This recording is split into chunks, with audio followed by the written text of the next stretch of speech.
Welcome to the Explainer. If you're gearing up for the AWS Solutions Architect exam, you already know that CloudWatch is a huge topic. So in this Explainer, we're going to cut right through the clutter and zero in on the exact concepts you need to nail to pass that test. Okay, so here's our game plan. We're going to walk through this just like an architect would. We'll start with collecting data, then figure out how to see it and act on it.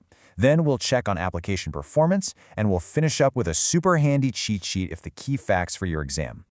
All right, first things first, let's build a solid foundation and get really clear on what CloudWatch actually is and why it's pretty much the bedrock of all monitoring on AWS. So a lot of people think CloudWatch is just for your AWS stuff. But here's a huge takeaway for the exam. It's not. It's built for hybrid environments. This means you get one place, a single, unified view to see the health of everything, your EC2 instances, your Lambda functions, and even the servers running in your own data center. Now, to really get CloudWatch, you got to understand this idea of observability. It's a fancy word, but all it means is being able to tell what's happening inside your system just by looking at the data it puts out. And CloudWatch gives us a few key building blocks to do that: metrics, logs, alarms, events, and dashboards. We're going to break each of these down. So any good monitoring strategy has to start with collecting the right data, or as it's often called, telemetry. Let's dive into the two main kinds of data that CloudWatch collects: metrics and logs. Think of metrics as the vital signs of your system. They're the numbers, the heartbeat. They tell you what is happening at any given moment. Things like how hard is the CPU working, or how much traffic is on the network. These are your core performance numbers. Okay, so if metrics tell you what happened, like, say, your CPU usage suddenly spiked, logs are what tell you why. They're the detailed story, the narrative behind the numbers. They give you the rich context you need for troubleshooting. And this right here is the absolute key distinction you need for the exam. Use metrics to see the big picture and track trends over time. Use logs when you need to put on your detective hat and do a deep dive to find the root cause of a problem. What versus why? Okay, listen up, because this is a super critical exam point. By default, CloudWatch can see things about your EC2 instance from the outside, like how busy its CPU is. But to see what's happening inside the instance, things like memory usage, how much disk space is left, or to grab your application's log files, you have to install the CloudWatch Agent. All right, so we're collecting all of this data, which is great. But a giant pile of raw numbers and text isn't really useful, is it? So now, let's talk about how CloudWatch helps you turn all that data into something you can actually understand and use. This is where dashboards come into play. You can think of them as your mission control center. It's where you bring all your important graphs and data points together onto one screen.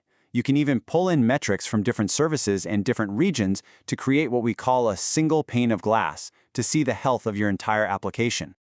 Now, let's imagine a classic scenario you might see on the exam. You've got a problem. One of your Lambda functions is running up a huge bill. You've got to dig through thousands, maybe even millions, of log entries to find out which requests are the problem. How do you do that without losing your mind?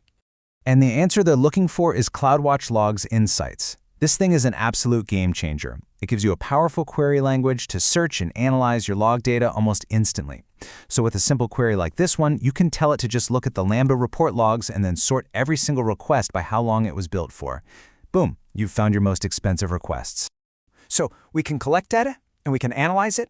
That's fantastic.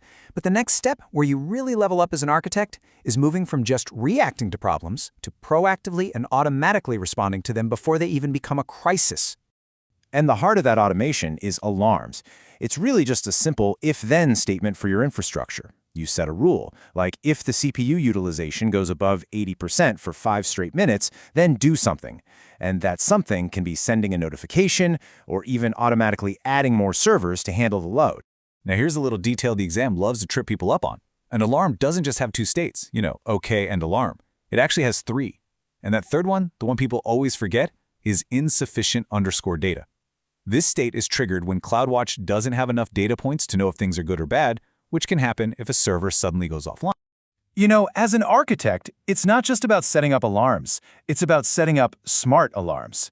If you create too many, people start getting spammed with alerts and just ignore them. It's a real thing called alarm fatigue.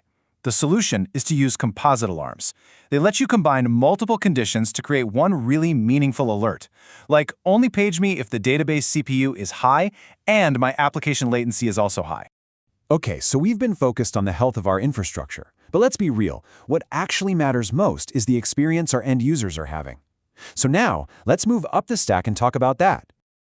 So CloudWatch gives us two awesome tools for this, and you've got to know the difference. First, there's RUM, which stands for Real User Monitoring. This does exactly what it says. It collects performance data from your actual users' web browsers. Then you have synthetics.